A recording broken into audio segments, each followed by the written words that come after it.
Good morning, good afternoon, good evening, at whichever time you are taking on this new edition of the CUNY BMI Dialogues, a segment that we try to do as often as we can and bring you new topics, new ideas, and new speakers. This dialogue is a special one. I always say we have a special dialogue, but this is the creme de la creme, the cherry on top of all the dialogues that we have hosted in the 4.5 years that we've been hosting BMI Dialogues. Celebrating our 20th year anniversary, we are bringing together a group of gentlemen who have been there since the beginning.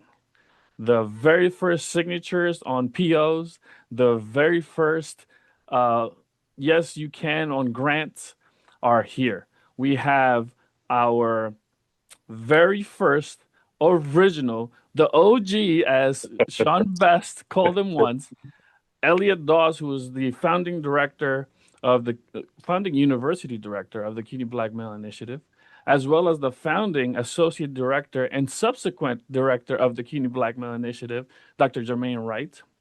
And we have Dr. Reginald Blake, who is one of the first CUNY BMI funded program directors who has been at City Tech for the entirety of it. And then a unique perspective. Our moderator is the AVC, the one and only Dr. Ian James, who has seen the growth of BMI from student to now as an assistant vice chancellor for the City University of New York. I'm so excited about this dialogue. So I'm going to borrow a phrase from our very own Dr. Blake. I'm going to reduce myself so that Dr. James can augment himself and lead us through this dialogue. Oh, thank you so much, Jorge, and thank you for your amazing work that you have been doing with the CUNY Black Male Initiative. You're a strong and dedicated employee, and we all applaud and appreciate your efforts on that. So for today, we are exciting to celebrate the 20th anniversary of the CUNY Black Male Initiative. This special dialogue will also lend our support and our congratulations for the dedicated work that Dr. Edison O. Jackson has done for Black males, and specifically the Black Male Development Center at Medgar Evers College when he was president.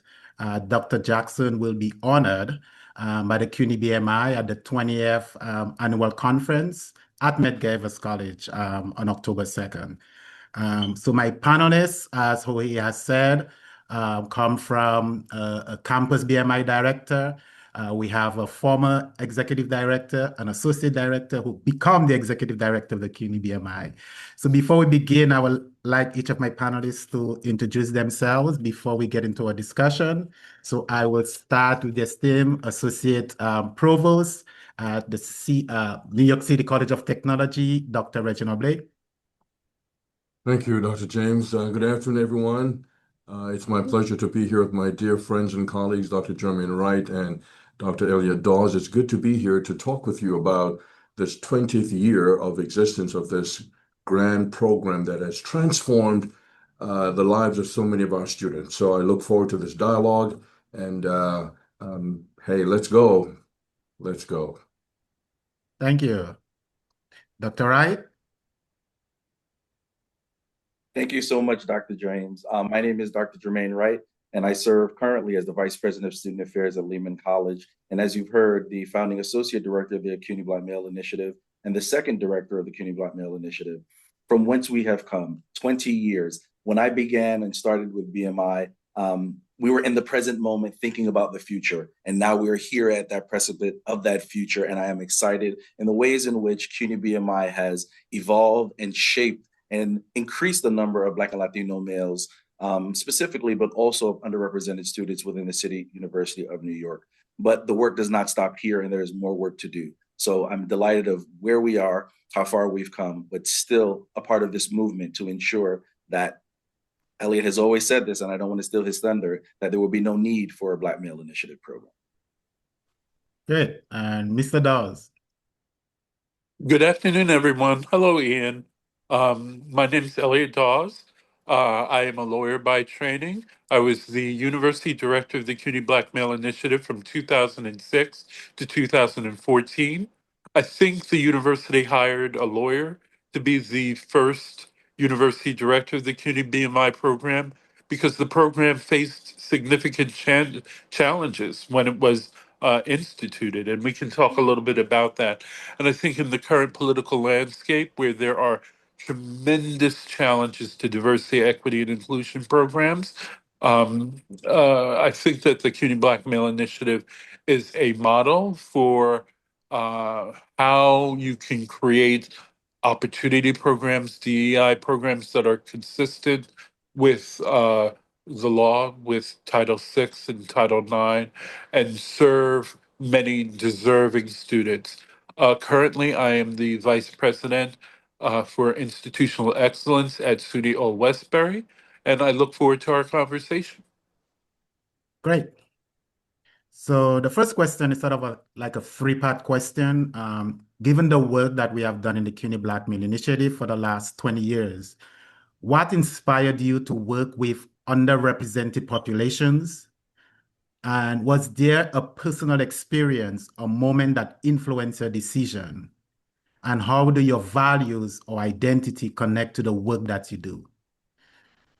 So I'll start with Elliot, or do you want me to repeat the question? No, I think I got it. I am the son of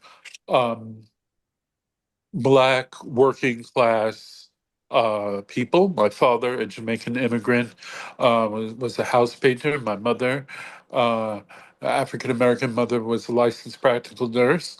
Um, I got access to a lot of wonderful educational opportunities that uh, ordinarily would not be available to a person with a background like mine. I got to go to a great college.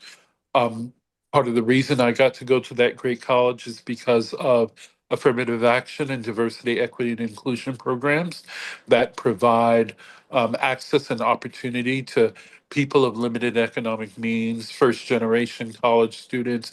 So I fit into a lot of those categories. So I've always had a place in my heart for those type of opportunity programs, affirmative action programs, diversity, equity, and inclusion programs. And although I'm a lawyer by training, I'm also an educator, and I wanted to make a contribution to creating bridges to opportunity for people who are similarly situated. I'm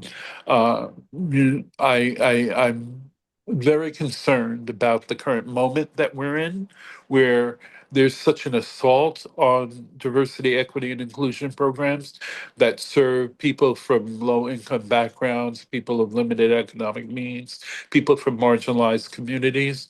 I think the existence of those programs that facilitate access for so many people um, makes colleges and universities better places. And the fact that that's being challenged right now is of great concern to me. So I was the assistant dean for multicultural affairs at Hofstra Law School. When I saw the ad in the New York Times for a university director for the BMI program, I noted that I was a great admirer of Dr. Edison O. Jackson, who established the Male Development and Empowerment Center at Medgar Evers College. And that was really, I think, where the idea of the CUNY Black Male Initiative was founded. So I really trusted Dr. Jackson's lead and decided to apply to be the university director. And I was very grateful that I got the job, but I was also very surprised that the program was challenged in its first year. We had to fight two complaints that were filed with the Department of Education, U.S. Department of Education Office of Civil Rights, alleging gender exclusivity and racial exclusivity, which were incorrect. Those investigations went on for 6.5 years and often detracted our attention from doing the work that we needed to do with our students. But we got through those investigations, and the U.S. Department of Education Office of Civil Rights found that our program was legally compliant. So I was very proud to be part of that team that defended the legality of our program at the initial stages. Good. Thank you so much, Elliot. Dr. Wright, same question. What inspired you to work with underrepresented populations, and how do your values or identity connect to the work you do? Thank you for the question. So, as a first generation college student, as an immigrant, someone who grew up in the Bronx, I saw the students in which we were serving, like myself, immigrant students, first generation college students, students who were trying to figure out their path, students who were trying to climb the economic ladder, students who were trying to not only help themselves, but their families, their society, and the nation as a whole. So, aligned with my personal background of being an immigrant from Jamaica, utilizing education to be that catalyst to propel myself and my family, I applied for the CUNY Black Male Initiative role as the associate director. Prior to that, I was the regional program manager of a National Urban League program called the Urban Youth Employment Program, serving adjudicated youth from the ages of 18 to 24. So what it gave me was a national landscape of how students, particularly underrepresented students within the context of higher education, were being marginalized, not only in New York City, in New York State, but also in California, where I was located, Peoria, Illinois, Aurora, Elyria, Ohio, some of these rural places, Champlain, Illinois. So it gave me this context of a nationwide view of people of color, or the plight of people of color within the context of higher education and employment. So when I applied for the role, having worked with affiliates across the nation and looking at the BMI program and working with multiple campuses within the City University of New York system, it was an ideal fit, or at least I would think so. And I think Elliot thought so as well in the hiring committee, thinking about how what I was doing with the National Urban League, the mission, the vision as one of the largest civil rights organizations, and how that could be folded into a burgeoning opportunity program for students of color, particularly men of color. So it aligned well and worked well. Working with BMI gave me an opportunity to, one, be situated in the city where I migrated to and grew up as well. It allowed me to think of the students from my own upbringing who I went to school with, were in conversation with, who lived in my building, who lived in the neighborhoods where I grew up in the Bronx, which is not too far from Lehman, where my grandmother still lives and resides on 183rd Street and off of the Grand Concourse, and the circumstances behind there, the era in which I grew up during the crack epidemic, right? So living in those situations, realizing that education was going to be that thing that elevated us as a family. Living in a 3-bedroom apartment with 12 individuals there, we knew that in order to change our circumstance, we would have to educate ourselves. And we thought, and we still believe, that education is that thing, that equalizing force that can allow us some parity, some ways in which we could uplift ourselves and our community.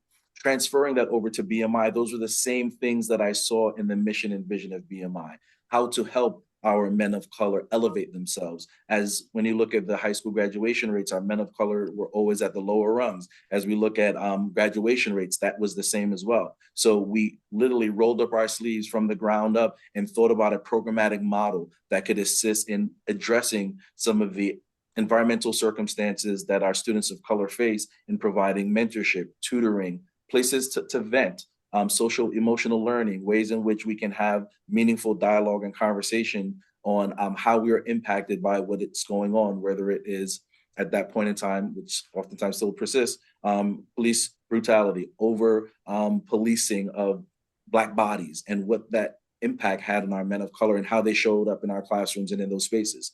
So again, working with BMI was literally a labor of love. I say, and I continue to say, that it was a purposeful existence in my first introduction to higher education, which spanned a decade, right? And it has a meaningful place in my heart, personally and professionally, in the way that we have developed and grown the program today. Excellent. So inspiring. Thank you, Dr. Wright. Dr. Blake? Yes, Dr. James, my roots are mired in the soil of poverty. I grew up in Jamaica, and I knew what it was to be without. I went to school without food. I went to school with holes in my pants and shoes that could hardly fit. I am very much connected to the struggle and the hardships of trying to gain a level of understanding of this world through academia. For me, school was a sanctuary. I would be the first one in school in high school in Jamaica, and I'll be the last one who would leave in the evenings. And I did that because I didn't want to go home, because there's nothing at home to go home to, not even food.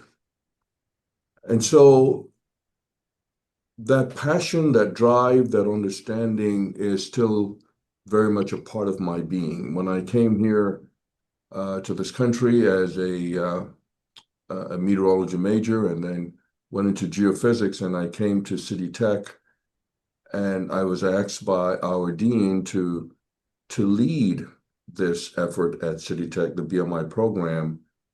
It was easy for me to accept the role because I saw in my students the same history, the same struggles that I endured.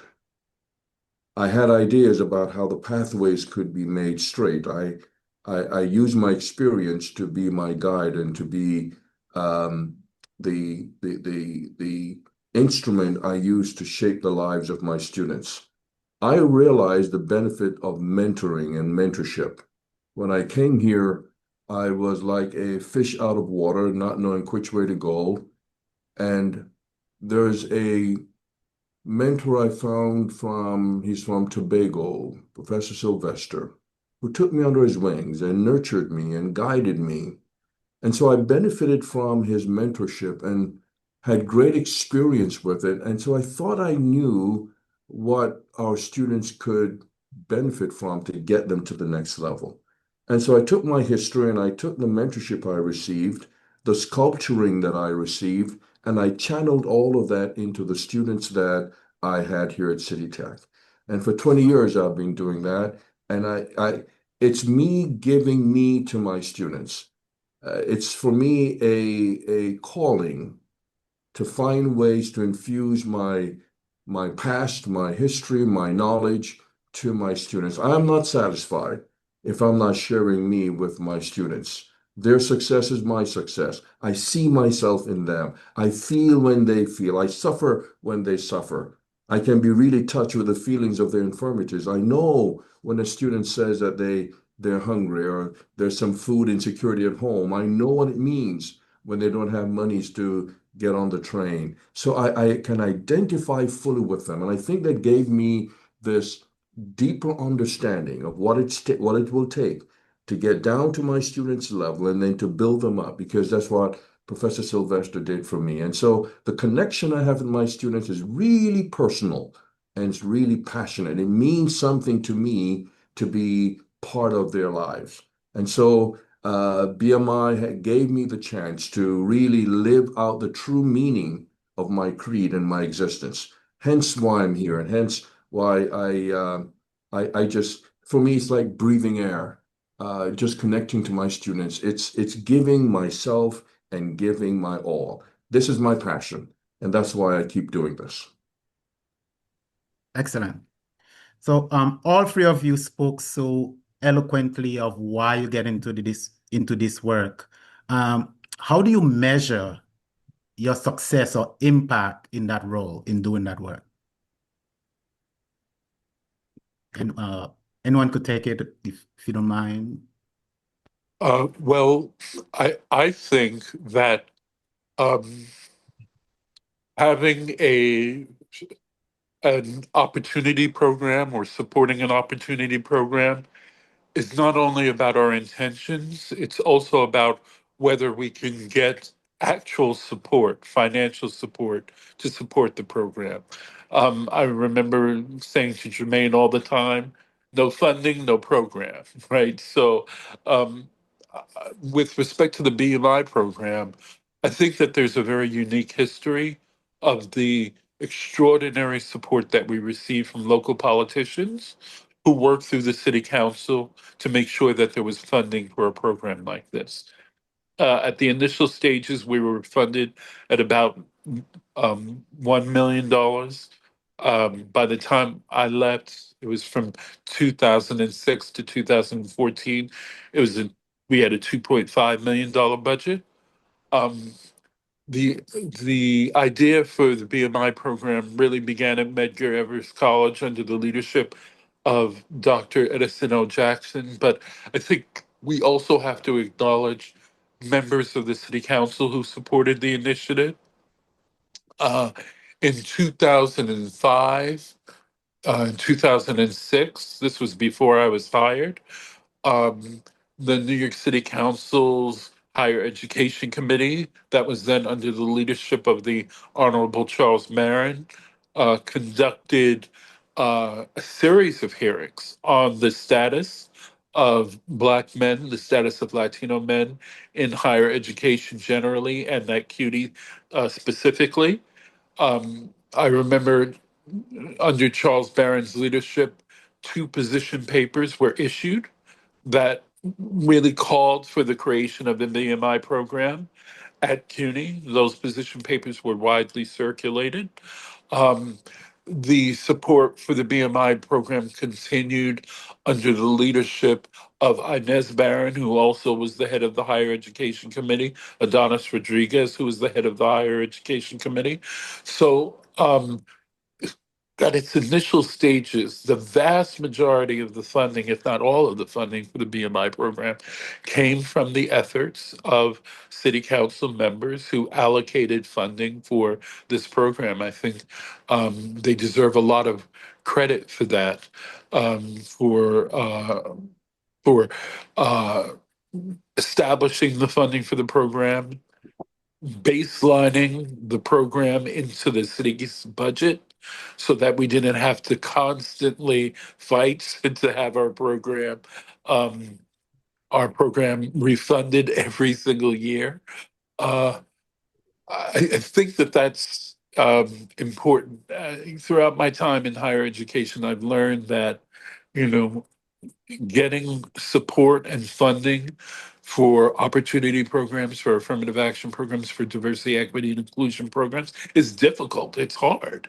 Um, and I will forever be grateful to the members of the City Council for being so supportive of our efforts to create a Black Male Initiative program at CUNY. Certainly, CUNY had a task force. They issued a task force report in 2005, 2006 that had 13 recommendations. That work was important, but that was a task force report. There were words on paper. The city council members found the funding to actually implement the action plan to to um, operationalize those 13 recommendations uh, throughout the university in the form of a structured program. Um, we also received a lot of support from private funders as well, who should also be acknowledged. So hate to be sort of like a higher education administrator about this, but the funding is important. And I was so grateful that we received the funding that we received from the New York City Council for those years, those initial years. I could pick up where Elliot left off as it relates to the funding because, as indicated, without the funding, there is no program. Strategically, and this began under Elliot's leadership, and I followed through with it, was the institutional commitment from the campuses themselves, which helped us to get positions that were funded through the BMI City Council funds, now funded through the campuses themselves, so we could repurpose and reallocate those funds in meaningful ways. So I kind of think of it, this idea of impact, in as growth, sustainability, and performance, right? We grew from 15 demonstration projects to over 30 projects, right? We were able to sustain a meaningful model of pillars in which we have institutional commitment, diversity recruitment, structured mentorship programs, social emotional learning, our academic pieces as well, and then an advisory committee. We sustained a systematic model, which ultimately led to the performance of the students who were participating in the program. But the impact I can see or say has been the growth of the program. 20 years, we have weathered some storms, as Elliot indicated when he began, which did not go away until after the Obama administration came in and they realized that those claims were unfounded and unwarranted. But we have grown not only in the number of programs, but the number of students who we impact on an annual basis, having brought in different programmatic activities as well, from a CUNY BMI wide mentorship program, right, where we have a training and that was done by the New York State mentoring program under Keith Howard, came in and did free mentorship training for all of our CUNY BMI programs. We have grown and expanded to have something similar to SLA that SEEK has, to have our BMI advisory committee comprised of students who are part or at multiple different campuses representing their BMI campuses. For the performance piece of it, our programmatic model has shown us that our students who are engaged in BMI activities, who are part of the structured BMI programs, who are receiving the tutoring, and this is a nod to the work that Professor Blake did at his campus, particularly through PALS, has been increase in retention rates, increase in GPA, and ultimately increase in graduation rates of our students who are participating in the BMI program. I was the university director from 2014 until 2020 when I left the institution. And at that time, we were looking at the example of our BMI students in comparison to our regularly or general population students. And that gap was beginning to narrow and narrow more so as we look at those indicators, or there's key performance indicators of academic success for our students. But even past that, I will say to this day, I still have BMI students who reach out, who text, who call, who are in connection with me saying, "You are my forever mentor. This is what you have done for me. Can you come see me graduate here? I have a wedding. Can you attend these things?" The connection and the bond and the real family structure that we have created, it surpasses just the ability, again, for our students to be academically successful, but it carries on. It reverberates into, again, their personal lives, their family lives, and society as a whole. But having a student from City Tech email me and say, "Can you come to my pinning as a armed service agent," right? Can you come to this in Jacksonville, Florida, where I've been commissioned, right? These memories, these connection points of how our students, who are, again, spanning on almost 20 years now that we've been in contact with some of them, remember us and have shared with us how we have impacted them in meaningful ways. And I'll conclude with this, and I share this with my team now: if you cannot connect, you cannot direct.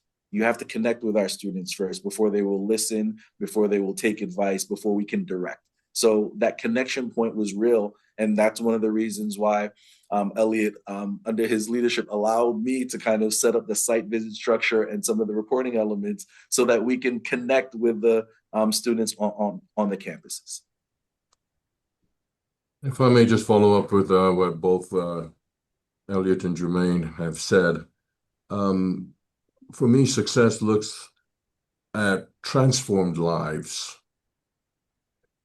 It looks at giving hope to the hopeless. I've had students here at City Tech who were on probation, and they have been transformed to become members of the Dean's List. I've had students who have become presidents of the Student Government Association.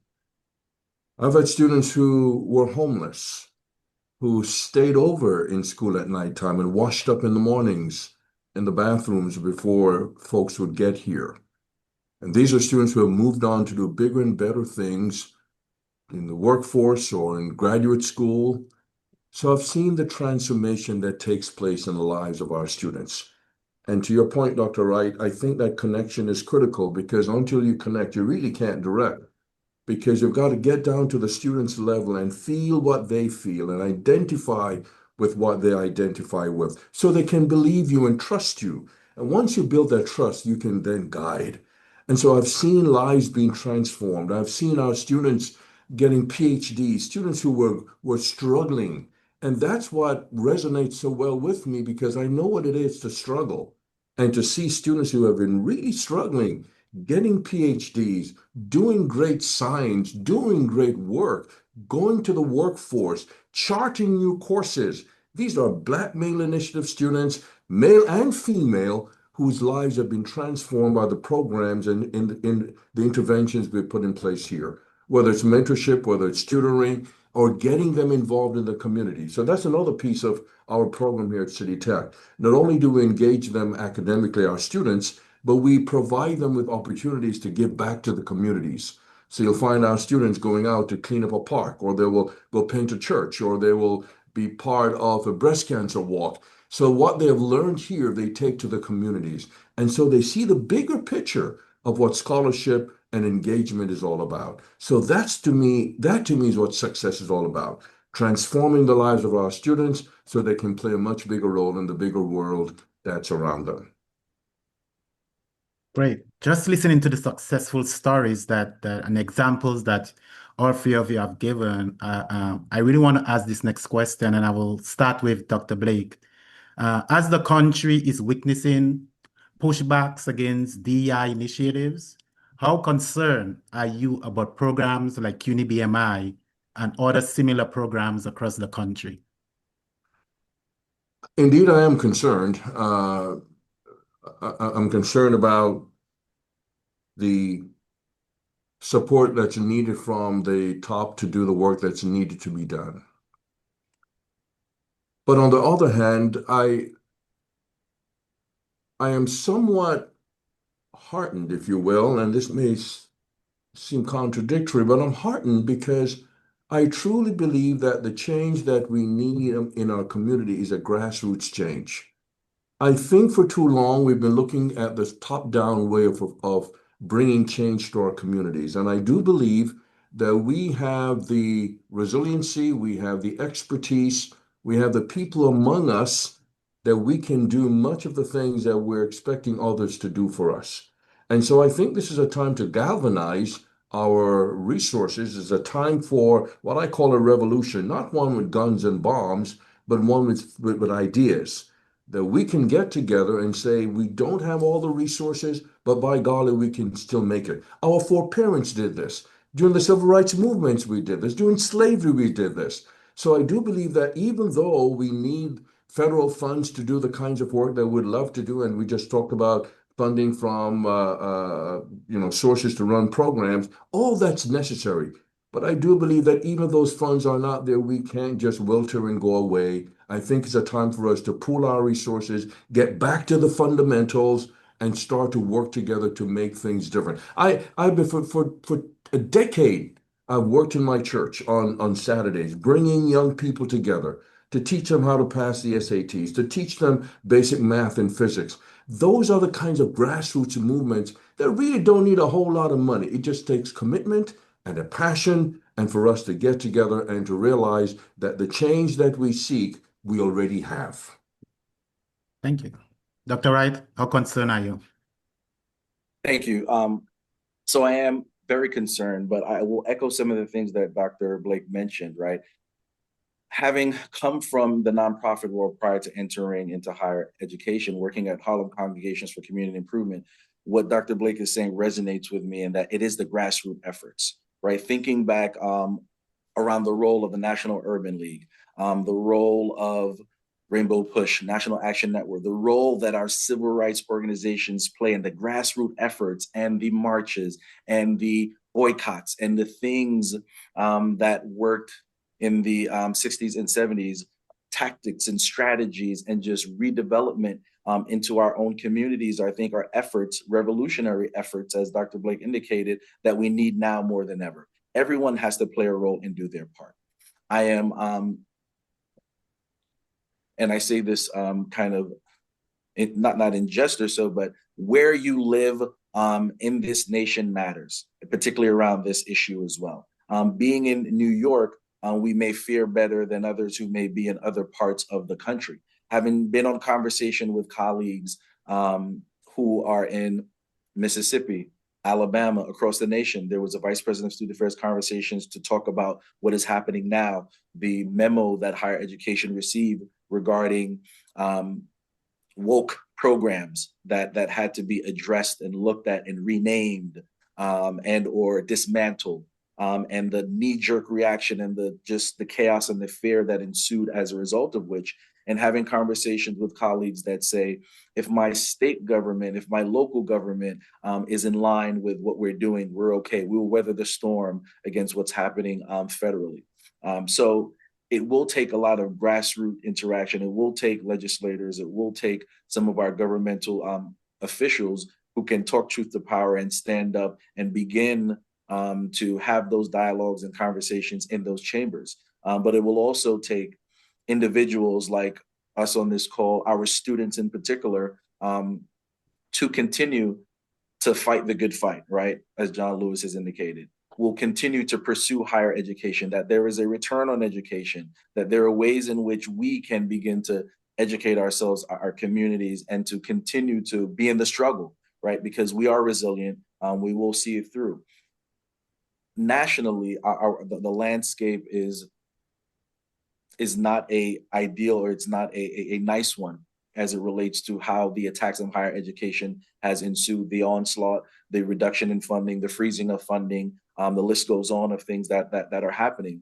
But I do think like-minded individuals can come together, can think about ways how we begin to consistently help individuals. It doesn't have to be money related, like Dr. Blake has indicated. I serve as a mentor to students as well in a multiple of different programs, whether it is in a tutoring element or mentoring, just because I have benefited from education and I have benefited from different programs, and I want to give that back. So if we continue to lift as we climb, we will be in a better place, so that when the tide does change, nothing lasts forever. There will be a pendulum swing. This too shall end, right? And when it ends, will we be prepared on the other side, having continued our efforts to make things better for our students once this is concluded. So we have to continue the fight. It's going to be difficult. There's going to be a lot of losses, quite frankly, but we will continue to fight the fight. We will continue, as National Urban League has indicated, and also NAACP has indicated, we will continue to sue. We will sue every single one of these things that are happening, and we will begin to bring it to the courts and ask for our judiciary to step in the best way possible to assist us. Elliot? Well, I'm incredibly concerned about what's happening at the national level. I see programs like CUNY BMI, which are affirmative action and diversity, equity, and inclusion programs, as being an outgrowth of the civil rights movement. I think when you look at what came out of the civil rights movement, one major thing that came out of the civil rights movement as a plus for people from marginalized groups, particularly African Americans, was the establishment of affirmative action programs that were designed to bring marginalized people into the middle class, into the American mainstream. Um, I think that CUNY BMI is a program that follows in that tradition.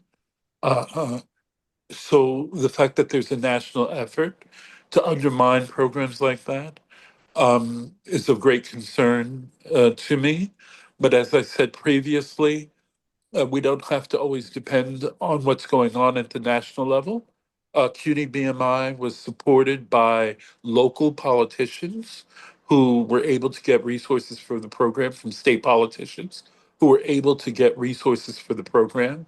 So all is not lost. We have a lot of like-minded people in politics who are, wield a certain amount of power, maybe not in the National Congress, but certainly in our local city council, who want to support uh, diversity, equity, and inclusion programs, affirmative action programs, opportunity programs, and um, will will invest in programs like this, who will um, advocate for programs like this at the local level or at the state level.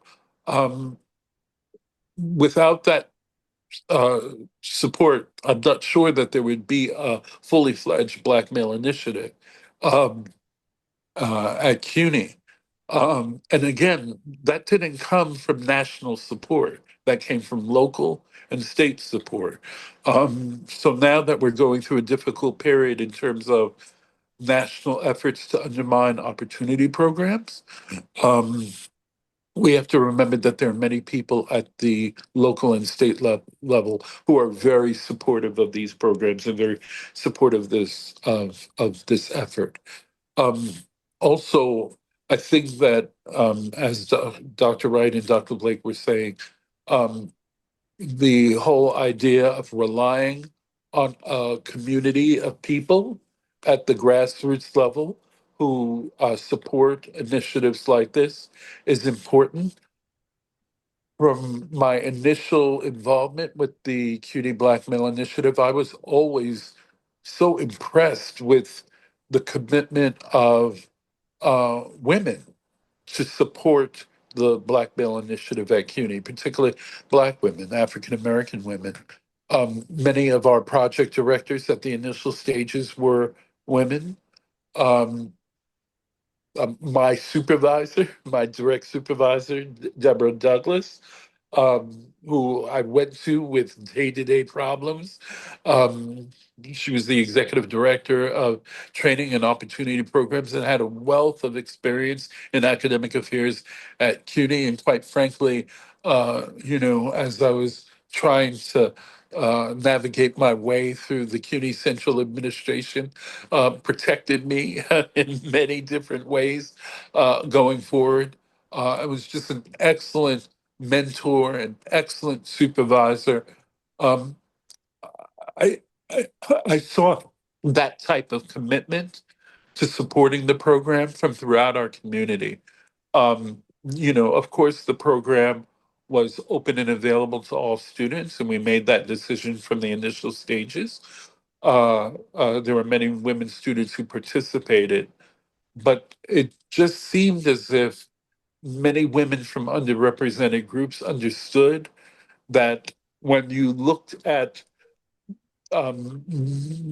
the way that the university was set up, that it was not necessarily a welcoming place for African American men, Latino men in particular, right? So I was always grateful for that type of support. There were some people who were critical of the CUNY Black Male Initiative for CUNY even having a program named the Black Male Initiative, but to see so many women academics, women administrators, women students say, no, this is essential. This is something that we need to create a more equitable environment for all of us, and lent their support for the program was very meaningful to me. Dr. James, if I may quickly interject, Yes, sure.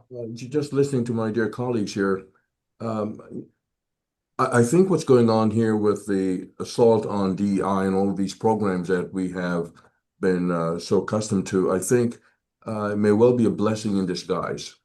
Because I think for too long, we've been uh, covered and sheltered by a cloak of complacency. I think this is a time for us to be introspective as a Black community. I think for too long, we've been expecting this top-down assistance that has been helpful, but perhaps not as helpful as it could or should have been. The National Science Foundation found recently that all of the monies it has been spending on many of these programs, like the NSF LS-AMP program, for example, the returns on investment over 15, 20 years has not been what they expect.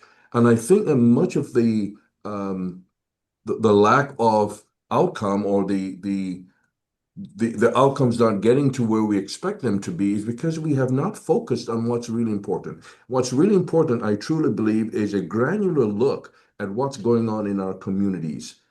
And I think for too long, and many times we blame the external forces, but I think as a Black community, the time has come for us to be introspective. Why is it not working? Where our math and English and our basic academic standards and levels are still abysmal. Why is that after all of these years of federal funding? And I think the answer lies in the fact that we're not becoming self-reliant. We have many churches, for example, that are left all week long or open. No one's using them. And yet our young people are on the streets doing all kinds of nonsense. We don't have a coordinated effort in place to guide our young people towards academia or to social development. It's time for Black folks to stop looking outward, and I think it's time for us to start looking within ourselves for the answers we seek. We've got to be the change that we're seeking. No, thank you, Dr. Blake, for that. You actually started answering what my next question would be. I mean, what advice would you give to some of our campus directors and students currently that are experiencing that anxiety of DEI pushback, and what does the future look for them going forward?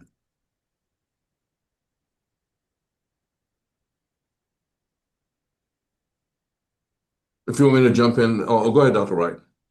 I was going to say, being on a campus now, right, and some of the conversations that I have with my own UMLP director here, who we just recently hired, Johnny Lazada, is there is a 20-year history of how we have persevered. What I'm looking for you to do now is to, one, begin to elevate and take it to the next level. Based on what Dr. Blake has been saying, I have challenged him to now work within our communities. Think about the grassroots efforts, the churches, the CBOs, the local and partnering high schools, Clinton, who's right next to us, there's Walton right next to us. How are the ways that we are looking at our community that's surrounding us and really educating them on what it is that we offer, educating them on what the BMI has to offer. I can recall going out with some of our admissions colleagues on weekends, on Sundays, and going to neighborhood churches and having these conversations around what CUNY BMI is, how we can help, and having parents and guardians who, once they've been admitted, have reached out to me and said, you are the reason why I have sent my child here. The structure and the support that I know that they're going to get by virtue of participating in this BMI program gave me a sense of relief that I was giving over my child. So it's really, again, taking a step back and thinking about the grassroots efforts that we used to do. Yes, it's great to send an email. It's great to correspond in that way. It's great to utilize social media and technology in those ways. But it is also a time that we have to literally get out there and individuals to see us. So I've challenged my BMI director here currently, who's doing a wonderful job and who has the gift of gab and just loves to engage and loves to talk to people and bring them in, is to really, how do we bring in our surrounding community and exposing them to higher education, exposing them to a HSI located here in the Bronx, and a minority serving institution located in the Bronx, and how to they are part of this community and we are part of this community. Lehman is in the Bronx, of the Bronx, and for the Bronx. How can we, again, help the surrounding community in that way through these grassroots efforts and bringing them in? So that's kind of my push and my charge to my current director here. To the students, I share with them, just how I perceive higher education coming in, going to a predominantly white institution, and the support that I did not get. And conversely, what I want for them, right? And what I want to see them exposed to, and that the opportunities are here and that they should take hold of it. Just as I was coming here, I was with SGA had their breakfast for new students, and I was standing there talking to students, and a young man from Brooklyn, I just joined him and said, hey, how's it going? What are you involved in? And he said, I'm a transfer student from Seton Hall, and I didn't have such a great experience there because I wasn't engaged, I wasn't involved. So he said, I have gone to the UMLP meeting. I've gone to the Crea Futuros meeting. I have gone to SGA. So it's really ways in bringing them in. And he said, because Johnny grabbed me and said, you should come here. Someone is reaching out in a real tangible way and getting our students involved, getting our community involved. And I think through those grassroots efforts, in addition to all of the technological approaches that we've developed over the years, will be a way that we will begin to sustain the program and partner with organizations like I've done during my time, the Campaign for Black Male Achievement, Municipal Credit Union, a few of the organizations that have worked in concert with us to really move the movement of BMI along. Dr. Blake?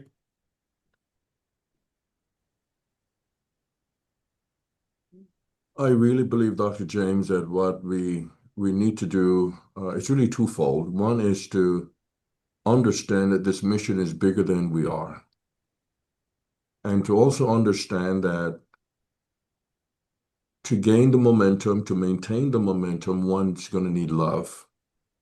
I truly believe that when we connect, as using your word, Dr. Wright, when we connect to our students with love and respect, and understand that loving our students mean that you want the best for them. You want them to be the best person they can be, scholarship-wise, as an individual-wise, character-wise. And so the leader that I envision for our CUNY BMI programs, whether it's a local campus or elsewhere, is one who knows how to show love in the sense of elevating, developing, building our students so that they can get to the next level, whatever that is, whether it's to grad school, whether it's to the workforce, whether it's in their family lives, whether it's in the community. How do we get our students to really become what it is that we think they ought to be? And so I think that connection is very critical. I think that our next leader or the leaders to come should not only love our students, but he or she has to be savvy, wise, nimble, know how to push the right buttons and how to do so. But the overall context has to be one of true, unadulterated love. And by that, I mean love in ways that really guides the relationship of development of our students for self-reliance, for academic progress, and for their lifestyles and characters in the wider society. That is what I think we need. That as much as we push the technology and the science, all of that's necessary. But at the end of the day, I think love is what we need for our young people. There's so much animosity. There's so much hatred. There's so many things that are tearing our young people apart. I would love to see a leader who can unite our people, connect with them so that we can provide the guidance they need to get to the next level. Great. Elliot? I would hope that campus directors for the BMI program and other opportunity programs are people who understand the moment that we're in and the tremendous challenges that we're under in terms of the assault on diversity, equity, and inclusion programs, and that they see that attack on diversity, equity, and inclusion programs, that another facet of that at the federal level has been this campaign to um, erase history, to challenge modes of inquiry that have been tremendous benefit to Black people, Latino people, other people from marginalized groups. Uh, Modes of inquiry like critical race theory, for instance. Um, I see the attack on DEI and the attack and erasure of the nation's civil rights history or the nation's racial history as very concerning. Um, I think anyone who is the leader of any type of civil rights organization or opportunity program or diversity, equity, inclusion program or BMI campus project should be deeply committed to the idea of our students, whoever enrolls in the programs, understands the nation's racial history, so that they can understand this particular moment and understand what's happening.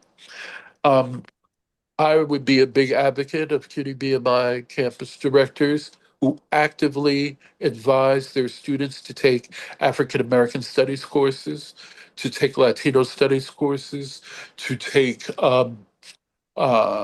political science classes that focus on racial justice and the nation's racial history. Some CUNY colleges have made courses like that requirements, like a pluralism requirement.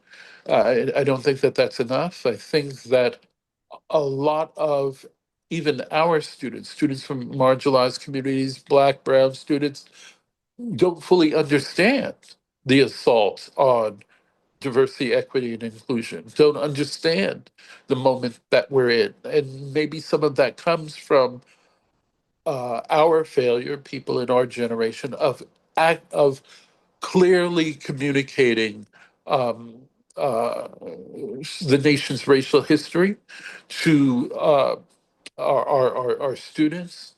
I'm not sure that our students are getting that type of understanding in their K through 12 education. And if they're not, they certainly should be getting that in their college education. Some of our the best BMI directors that I worked with were people who were in Black Studies departments or Latino Studies departments. I think that communicating that it's important to dedicate some of your education to understanding your own history and the nation's racial history is an important act of love that we pass on to the generation of people who come after us.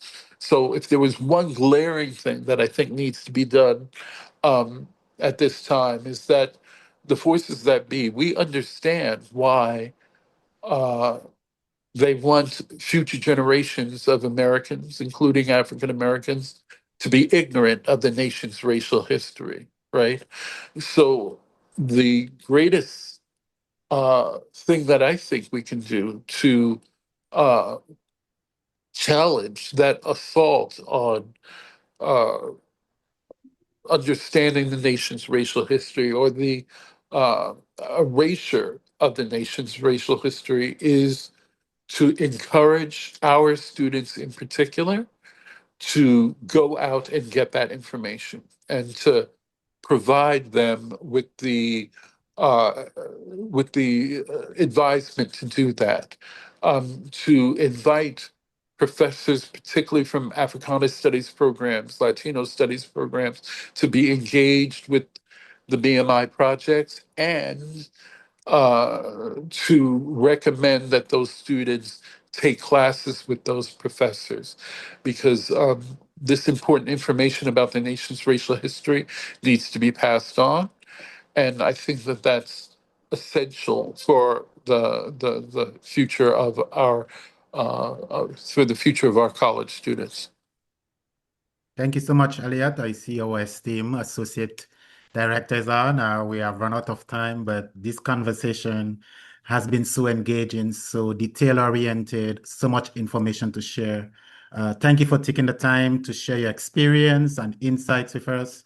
Your dedication to advocating for and supporting our underrepresented populations, especially Black males, is truly inspiring. Your perspective helps us better understand the challenges and opportunities that exist in creating meaningful changes.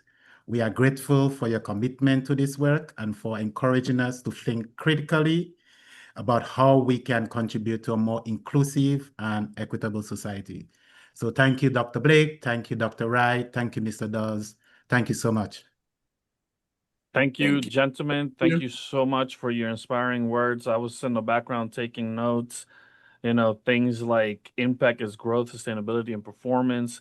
Things like success is giving hope to the hopeless. These are just some of the amazing bits of information and feeling, right? Like that you all share throughout the conversation. You can feel that all three of you care so much about the work, and we thank you all so much for continuing to care about the work. We hope to see you all at the 20th anniversary. I guess our 20th conference is it's almost incredible to say that, but we are so happy and so thrilled to be here. And as the three of you have said, the four of you actually have said, the work continues.